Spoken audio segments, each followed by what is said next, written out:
हिन वीडियो में असां पढ़ंदासीं त कंहिं बि हिसाब ते ॾिंगी जे हुजण ऐं ॾिंगी जे न हुजण सां कहिड़ो फ़र्क़ु थो पवे।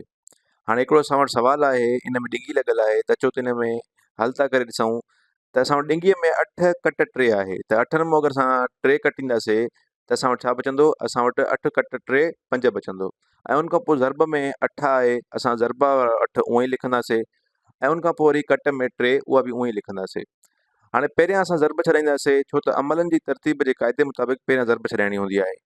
मतिलबु पहिरियां ॾिंगी छॾाइणी हूंदी आहे, पोइ पावर ऐं उन खां पोइ ज़र्ब, वंड या आख़िर में जोड़। पर हिते ॾिंगी ऐं पावर न आहे त ज़र्ब ई आहे, त असां ज़र्ब छॾाईंदासीं। त हाणे 5 खे 8 सां अगरि असां ज़र्ब कयूं त 5 8 असां वटि थींदा आहिनि 40। त 5 8 40 थींदो। ऐं उन खां पोइ हुन मां 3 कटींदासीं त 40 में 3 कटाइण सां असांखे मिलंदा 37।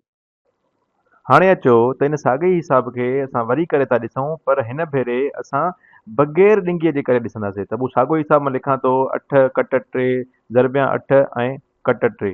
हाणे क़ाइदनि जे मुताबिक़ असांखे क़ाइदो ख़बर आहे, पेमडास ऐं बोडमास वारे उसूलनि मुताबिक़, त पहिरियां असांखे ॾिंगी छॾाइणी हूंदी आहे, पोइ पावर ऐं उन खां पोइ ज़र्ब या वंड ऐं उन खां पोइ जोड़ ऐं कट। हिते 3 ऐं 8 जे विच में ज़र्ब आहे ऐं असांखे ख़बर आहे त पहिरियां ज़र्ब करणी हूंदी आहे। त माना मां हिते हथ जी हिकिड़ी पंहिंजी ॾिंगी ॾेई सघां थो, त इन त जीअं ख़बर पवे त पहिरियां असांखे इहो छॾाइणो आहे। हाणे 8 हिसाब में मां ओड़ो जो ओड़ो थो लिखां, ऐं उन खां पोइ कट जी निशानी विच में आहे, त कट जी निशानी लिखंदासीं। ऐं 3 खे असां 8 सां ज़र्ब कंदासीं त असांखे छा जवाबु ईंदो?